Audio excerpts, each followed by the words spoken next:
صحبت از لپتاپ میشه هممون دنبال دستگاه خیلی خاص میگردیم. یه دستگاهی که دیزاین فوق‌العاده‌ای داشته باشه و بتونیم همه جا به راحتی ازش استفاده کنیم. مهمترین فاکتور یک لپتاپ وزن لپتاپ.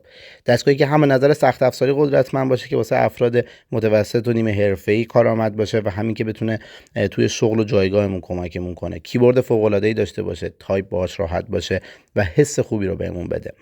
امروز ایسوس این دستگاه رو بهمون معرفی کرده. یه دستگاهی که ما میتونیم به وسیله اون تو محیط‌های دوستانه ازش لذت ببریم، چون کیفیت صفحش فوق‌العاده بالاست. کیفیت نمایشگر فوق‌العاده بالایی رو ارائه میده و اینکه ما میتونیم توی اجرای بازی‌ها ازش استفاده کنیم. سخت افزاری که بهمون داده واسه بازی‌ها تا حدی مناسبه، البته نه به صورت حرفه‌ای، ولی خب یک دستگاه قابل قبوله. ایسوس تو طراحی این دستگاه میتونم بگم خیلی از فاکتورها رو واسمون لحاظ کرده و ما ویدیوشو واسهتون ساختیم. حتما ویدیو ایسوس R565 رو تماشا کنید.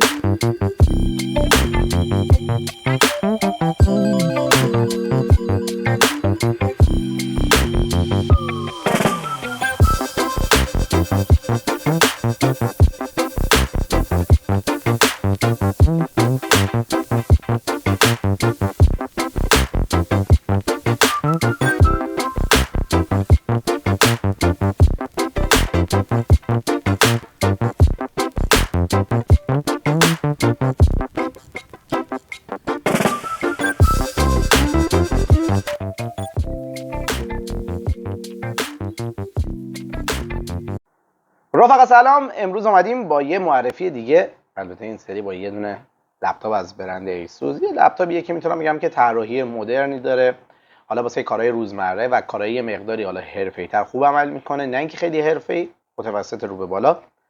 ولی خب در کل ما همه چیز رو واسهتون بررسی کردیم. R565 دستگاه فوق‌العاده پرطرفداریه و حالا امروزی که من دارم این ویدیو رو واسهتون میگیرم یکی از اقتصادی‌ترین دستگاه‌های در حال حاضره.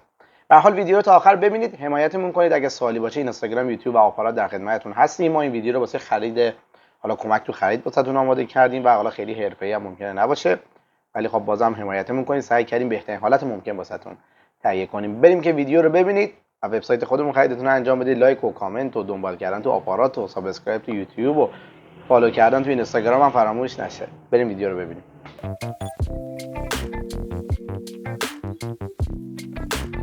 با آنباکسش شروع میکنیم. کارتون خاکی رنگ برچسب رو میزنیم و اینکه بازش میکنیم. مجدد یه ضربه‌گیر خاکی رنگ خود دستگاه که تو محافظ قرار داره و ایسوس R565 با طراحی و کیبورد لذت بخشش. بریم که ویدیو رو ببینیم.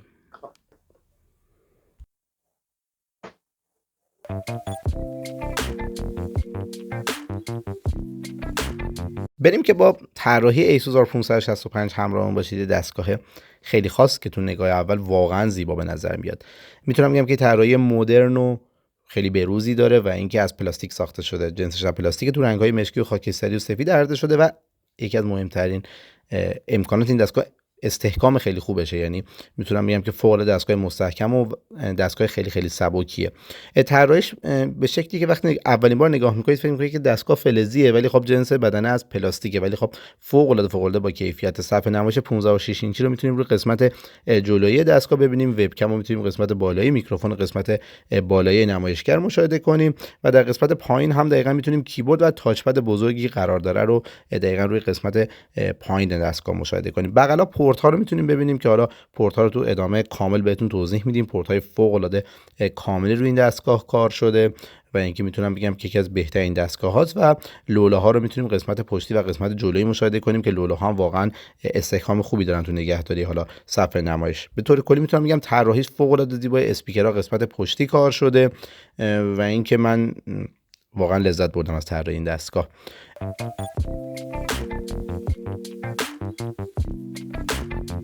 بریم که با وزن دستگاه همراهمون باشید. اول از همه ایسوس R565 رو روی ترازو قرار میدم واسهتون. 1 کیلو 750 1 کیلو 750 وزن دستگاهه. به حال شارژر هم همیشه با خودمون حمل میکنیم. اگه بخوایم شارژرش هم در نظر بگیریم 1 کیلو 900 یه چیزی هولوش 2 کیلوگرم، زیر 2 کیلوگرم وزن این دستگاهه. خب از نظر وزن فوق العاده سبکه. اگه بخوام ابعادش رو بهتون نشون بدم از طول دستگاه شروع میکنم. طول دستگاه دقیقاً همونطور که مشاهده میکنید حدود 36 سانتی متر طول دستگاهه. البته خود ایسوس این عددو دقیقا همین 36 گفته بود. اگه بخوام عرض دستگاه رو بهتون نمایش بدم 20 تقریبا 23.5 سانتی متر هم دقیقا عرض دستگاه و خود سایت ایسوس هم همین رو قید کرده بود. به هر حال قطرش اگه بخوام واسهتون اندازه بگیرم از قطورترین قسمت ممکن اندازه میگیرم که ایست هولوش تقریبا 2.5 سانتی متره که سایت ایسوس 2 سانت قید کرد.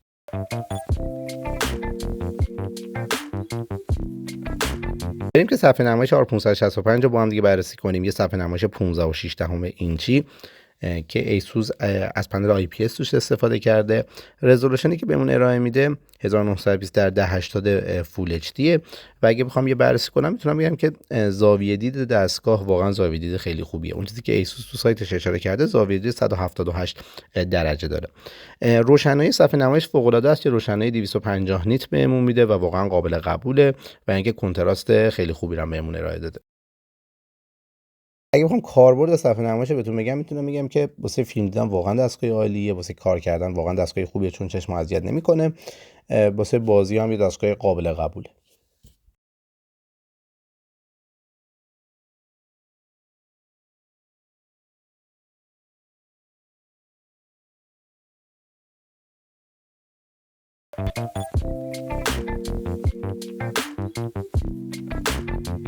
پورت های دستگاه رو با هم بررسی کنیم. دو تا پورت USB رو قسمت سمت راست محصول، قفل دستگاه رو میتونید مشاهده کنید IUX رو، و اگه بخوایم قسمت چپ محصول هم بهتون نمایش بدیم دقیقاً میتونید اولین گزینه پورت USB رو مشاهده کنید، بعدش پورت HDMI خنک کننده، تایپ C و پاور، یه دستگاه کامل با پورت های کامل.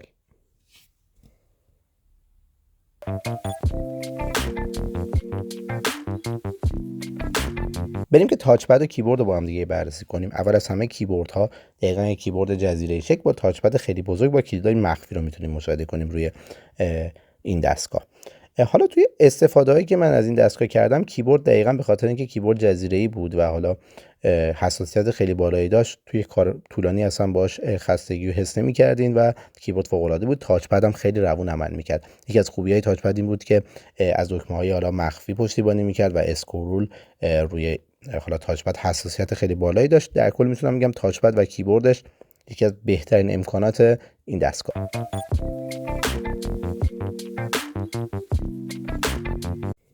و اما بریم که سخت افزار ایسوس R565 رو بررسی کنیم. اول از همه از سی پی یو کور i5 شروع می‌کنیم. یک سی پی یو کور i5 از نوع 4 هسته‌ای و 8 رشته‌ای که میتونم بگم که سرعت پایش 2.4 گیگاهرتزه و اینکه تو حالت توربو بهمون تا 4.2 گیگاهرتز میده. در کل میتونم بگم که این سی پی یو واسه انجام حالا کارهای روزمره، کار نیمه حرفه‌ای مناسبه. گرافیکش که یه گرافیک MX 330 داره که دقیقاً واسه همون کارهای سبک و متوسط مناسبه. البته یه گرافیک آنبورد داره و یه گرافیک MX 330 که حالا میتونید بازی‌ها در حد نرمال انجام بدین و کارهای به قول معروف روزانه‌تون رو در حد نیمه حرفه‌ای اگر بخواید حالا طراحی داشته باشید در حد نیمه حرفه‌ای انجام بدید. بریم سراغ قسمت بعدی که مهمترین قسمت یه لپتاپ، رم لپتاپ. رم این دستگاه رو با هم دیگه بررسی کنیم. رمش دقیقاً یه رم 16 گیگابایت از نوع DDR4 رو این دستگاه کار شده و اینکه اون باس رم هم 1600 در نظر گرفته شده که میتونم بگم که حالا رم قدرتمندی داره. اگر بخوام حافظه دستگاه رو بهتون بگم، یک حافظه SSD 512 گیگی NVMe رو این دستگاه کار شده که سرعت SSD و نصب ویندوز و کارها تو این دستگاه میتونم بگم که عالیه.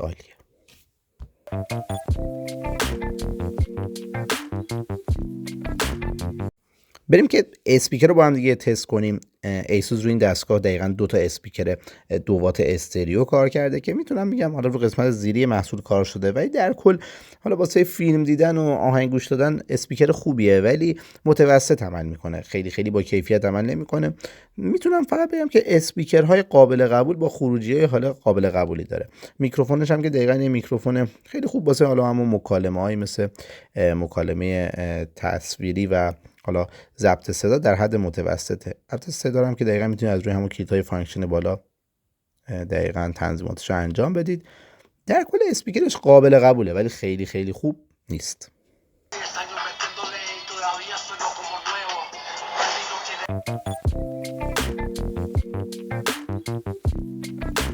و اما باتری این دستگاه یک باتری از نوع لیتیوم پلیمری با حالا به گفته خود ایسوس و فناوری شارژ سریع پشتیبانی میکنه.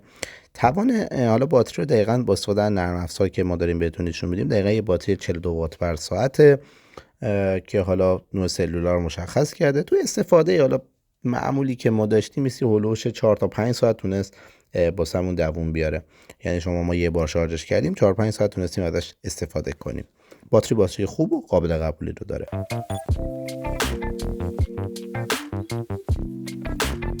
آداپتورش هم با هم دیگه بررسی کنیم. یه آداپتور خیلی خیلی کوچیک و قابل حمل که میتونم بگم که یکی از مهمترین قسمت‌های لپتاپ حملشه، که به صورت دقیقاً سوکت قسمت سمت چپ محصولی سوکت سوزنی داره و قسمت سمت چپ محصول متصل میشه و یکی از فاکتورهای خیلی مهم و ایسوس روی کوچیک بودن شارژر روی این دستگاه رعایت کرده.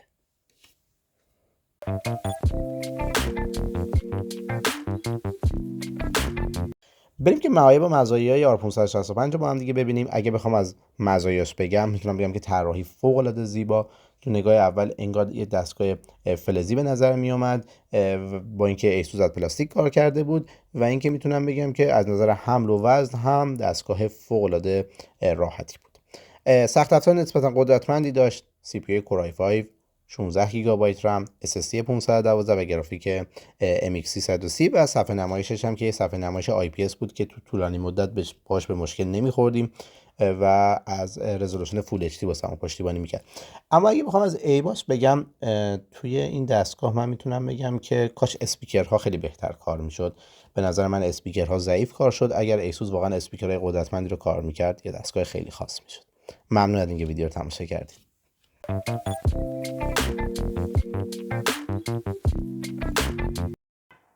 ویدیو رو که تا آخر تماشا کردید دیدید جنبندی رو هم که براتون گرفتم و به صورت جداگانه قرار دادم. بازم اگر سوالی باشه تمام راههای ارتباطیمون در خدمتتون هستیم. حمایتمون کنید، خرید وبسایت خودمون، لایک، کامنت، فالو، سابسکرایب، دنبال کردن تو آپارات.